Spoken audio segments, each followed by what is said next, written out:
Some shadows don't live under your bed, they live in you. The moment you recognize that you carry darkness, you open a door to freedom.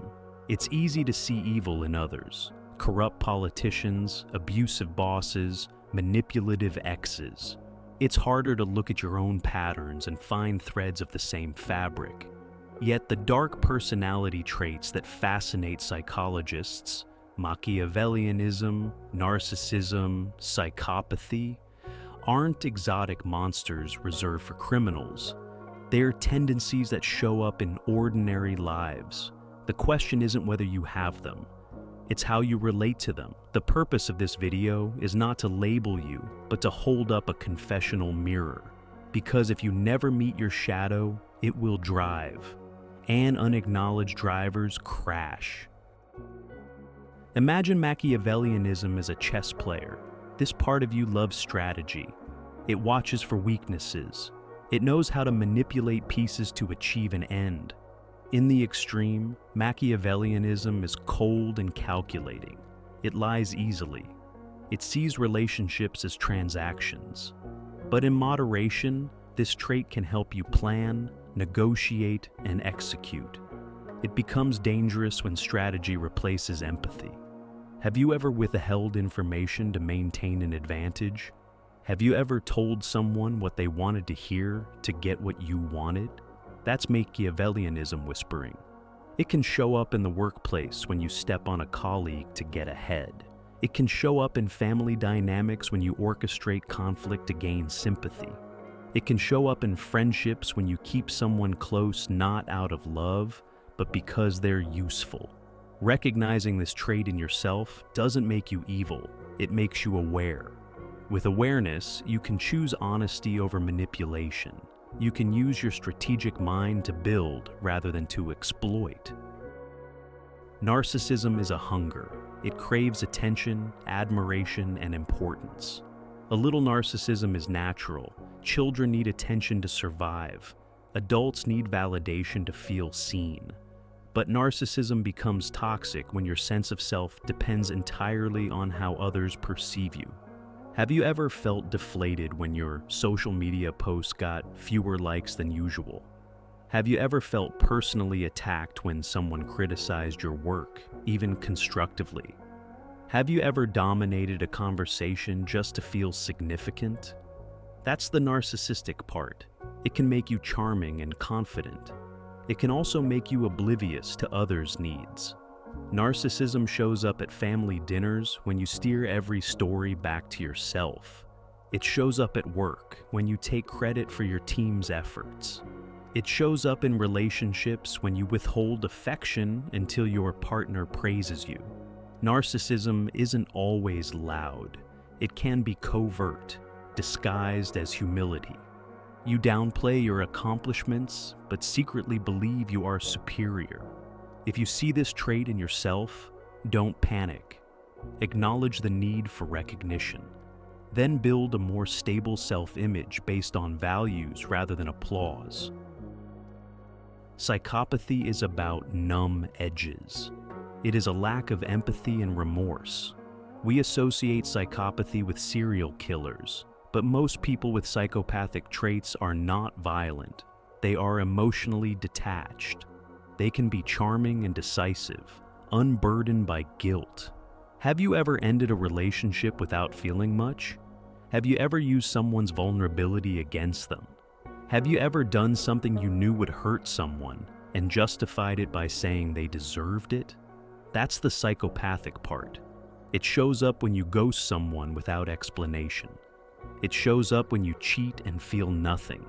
It shows up when you hurt someone at work to avoid being hurt yourself.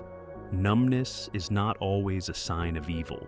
It can be a defense mechanism. If life has taught you that vulnerability equals pain, your heart may have gone numb to survive. Recognizing numbness can help you thaw. It can prompt you to seek therapy, to learn empathy, to feel safe enough to care again. These traits exist on a spectrum. A spectrum means you can have hints of them without being defined by them. Life can push you along the spectrum. Trauma, culture, family systems and environment can amplify certain traits. If you grow up in a home where manipulation equals survival, you will learn Machiavellian strategies. If you are praised only for achievements, your narcissistic need will grow. If you are punished for emotions, your empathy will shut down. Awareness allows you to see these patterns. It allows you to decide whether they serve you. The shadow is not an enemy, it is a messenger. It brings gifts. Machiavellianism can become strategic foresight. Narcissism can become healthy self-worth. Psychopathy can become calm under pressure. The key is integration. When you integrate your shadow, you control it instead of it controlling you. How do you integrate? Start by noticing. Pay attention to moments when you feel entitled. Pay attention to moments when you manipulate. Pay attention to moments when you feel nothing. Instead of judging yourself, get curious. Ask, what need am I trying to meet? What fear is beneath this action? Often, Machiavellian behavior comes from a fear of scarcity.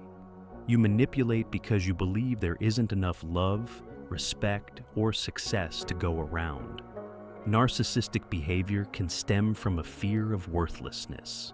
You demand attention because you're terrified you don't matter. Psychopathic behavior can come from a fear of vulnerability. You numb because feeling hurts. When you trace the behavior back to the fear, you can address the root. You can remind yourself there is enough. You can practice self-compassion. You can seek safe relationships where vulnerability is honored. Boundaries are crucial when dealing with someone else's dark traits.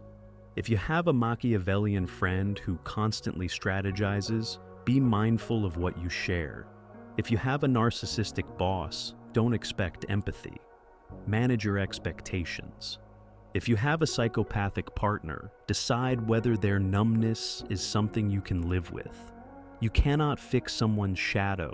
You can only choose how close to stand. Protect your energy. Create distance if necessary. But also remember that seeing the dark traits in others does not absolve you of looking at your own. It is easy to call someone manipulative while ignoring your own subtle manipulations. It is easy to call someone narcissistic while demanding recognition in your own way. It is easy to call someone heartless while closing your own heart. Turn the mirror inward first. There is a story about a warrior who confronts a demon. The demon grows larger with each strike. The warrior realizes that fighting only feeds it, so instead of fighting, he bows. The demon shrinks. He bows again. The demon disappears. The moral is simple. What you resist persists. What you accept transforms.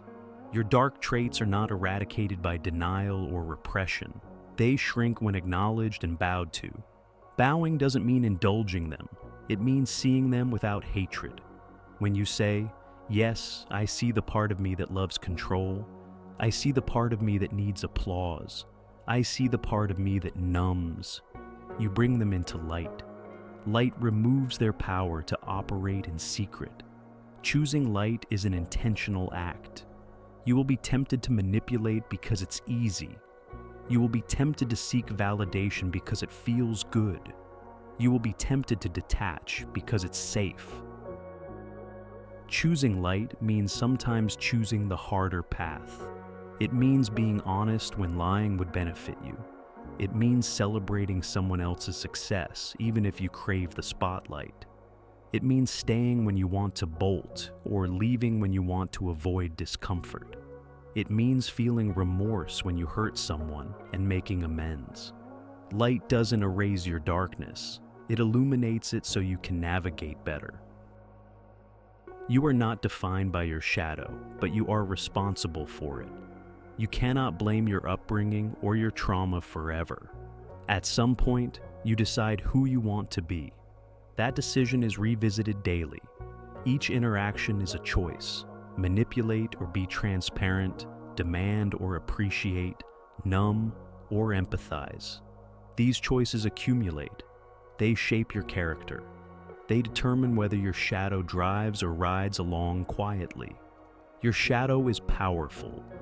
Integrated, it can give you strength, strategy, and stability.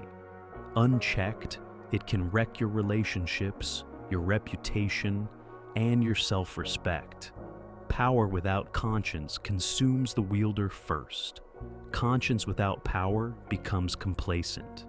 The magic is in the marriage, power guided by conscience, shadow held in light. In front of the mirror, you see both your face and the silhouette behind it. Smile at both. Know that to be human is to hold contradictions. It is to have compassion and cruelty, generosity and greed, tenderness and toughness. The goal is not purity. The goal is wholeness. Own your machinations and choose fairness. Own your need to be seen and cultivate genuine self-worth. Own your numbness and thaw your heart. In doing so, you become dangerous and safe at once. Dangerous to dysfunction because you see it. Safe to those around you because you choose ethics. The shadow doesn't disappear.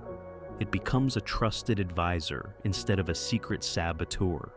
Let it speak, and then let your conscience decide.